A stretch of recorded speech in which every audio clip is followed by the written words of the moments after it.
Olá a todos, é um prazer conversar com todos vocês, sejam todos bem-vindos de volta. E nós sabemos que o Brasil, esse Brasil do Lula, não é um Brasil para amadores não. As coisas acontecem de forma absurda. Nós nem podemos aqui comentar, porque são poucas coisas, tem que surgir os frutos para a gente conhecer a árvore, né? Mas nós sabemos quem é o presidente da República e sabemos os últimos 16 anos o que ocorreu no Brasil. Então nós podemos observar que as medidas que estão sendo tomadas, elas são bem desastrosas. Elas não tem nada referente a um desenvolvimento, projeto de infraestrutura para que o povo possa desenvolver, para que o povo possa ter emprego. Não tem nada disso não. Nós estamos assistindo aí o Brasil marchar para uma situação meio complicada e dificilmente as pessoas vão compreender, mesmo porque acreditaram na história da picanha. Isso não é uma fantasia, isso todos nós sabemos que foi dito, que foi falado, mas olha só que situação. Muitas pessoas perderam essa ajuda de custo. Eu já menciono isso, as pessoas devem ter ouvido falar, eu sou contra de todas as formas sobre ajuda de custo. E por que eu sou contra? Porque é preciso compreender que o Brasil precisa ser administrado por homens que tenham uma capacidade de administração pública, que tenha um conhecimento, mas esse conhecimento não é a política não te dá o conhecimento para você administrar nada. A ciência política, ela não é isso que nós estamos vendo. Nós não podemos colocar pessoas em cargos como prefeitos, senadores ou mesmo presidente da República e governadores, simplesmente porque o cara se candidatou, mesmo que a nossa política ela tem uma amplitude muito grande em relação aos candidatos, tem que ser brasileiro nato, acima de 30 anos, 21 anos para deputado, e vai essa definição para que você seja político. Mas eu acho que as pessoas elas têm que ter um discernimento de conhecimento. Poxa vida, você vai entregar um Estado, uma pessoa que não sabe administrar, não tem um conhecimento sobre administração pública, sobre economia.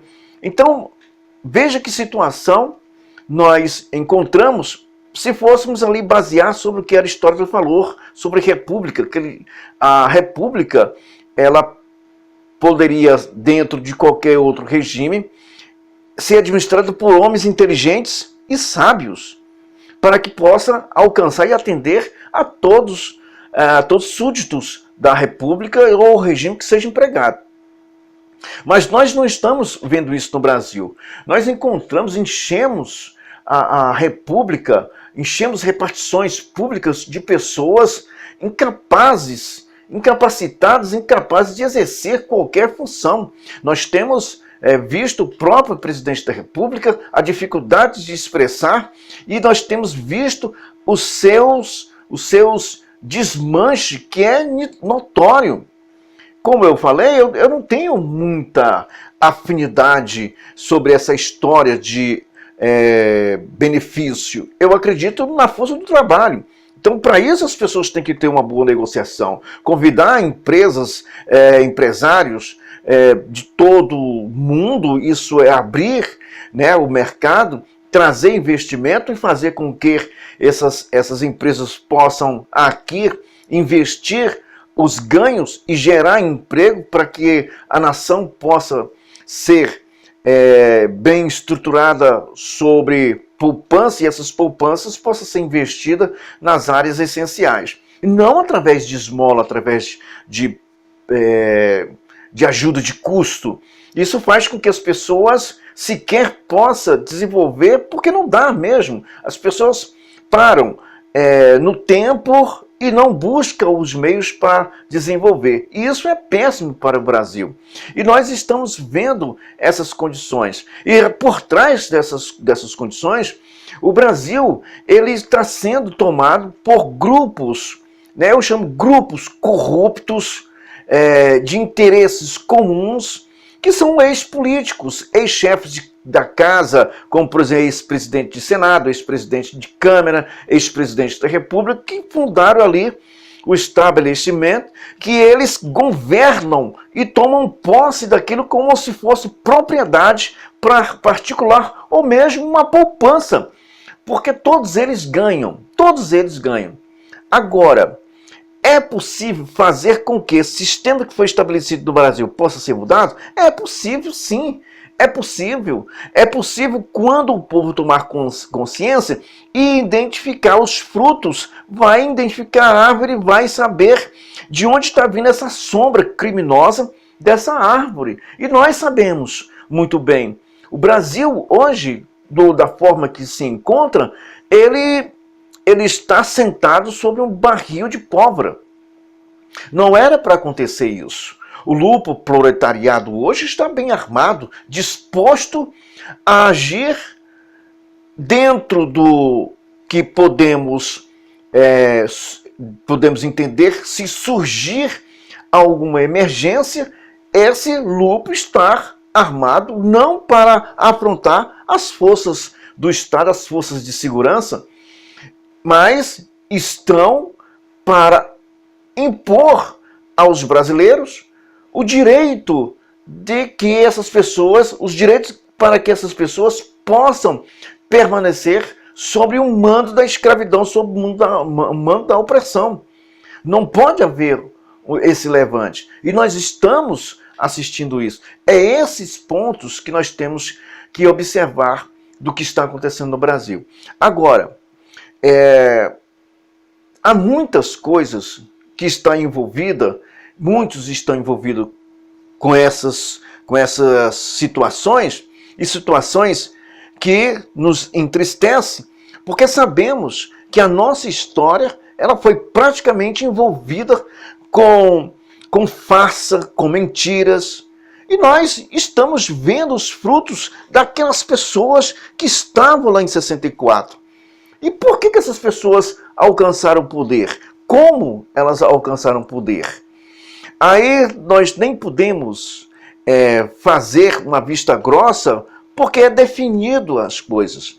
Funda-se um colégio onde as pessoas possam se estudar. As universidades foram entregues a essas pessoas que em 64 souberam tirar bom proveito e fizeram com que ali fundasse, ali formasse professores, membros esquerdistas, comunistas, socialistas, fundaram os grupos, dividiram a sociedade, buscaram enfraquecer o parlamento, e com esse enfraquecimento surgiu as classes que na mente dessas pessoas são a que estão de fato defendendo o Estado de Direito, enquanto o verdadeiro Estado de Direito foi sendo tomado por essas pessoas que não tiveram o fundamento para poder entender o que estava acontecendo no Brasil e acreditaram nessa simpatia da barriga, né, da fome, e acreditaram nessa história que nós estamos vendo hoje no Brasil. Precisamos mudar isso. A nossa história não é isso. O povo brasileiro não é um grupo ou pessoas que pensa com barriga, tem que pensar com cérebro. E é isso que vai fazer com que venhamos sair dessa situação difícil, que estamos à beira de cair e que ainda é possível levantar. E para isso é preciso que todos possam ser alcançados. E de fato tem que haver uma investida muito grande, mas nem podemos, porque o que nós estamos vendo hoje sobre as nossas Forças Armadas são simplesmente cartas marcadas, generais que nunca enfrentaram sequer um tiro de festim, estão aí sob polpas de generais de exércitos, e nós sabemos muito bem que sequer as pessoas participaram de uma guerra, nem sabem o que é isso, mas estão aí nos seus pedestais, e que nós estamos vendo as manobras que esse povo está fazendo a mando de um governo que não é um governo legítimo, e que agora eles puderam se unir, e agora que nós podemos entender o que de fato aconteceu de 64. Houve pessoas inocentes? Houve pessoas que de fato lutaram. Mas esse povo que está aí, gente, pelo amor de Deus, não é algo que se possa dizer, puxa, nós temos uma Forças Armadas, nós estamos vendo o que aconteceu, nós assistimos o que aconteceu, e não podemos fazer vista grossa em relação a isso. Não podemos, não tem como fazer vista grossa. Temos que envolver e desenvolver as narrativas dos fatos ocorridos e das ações dessas pessoas.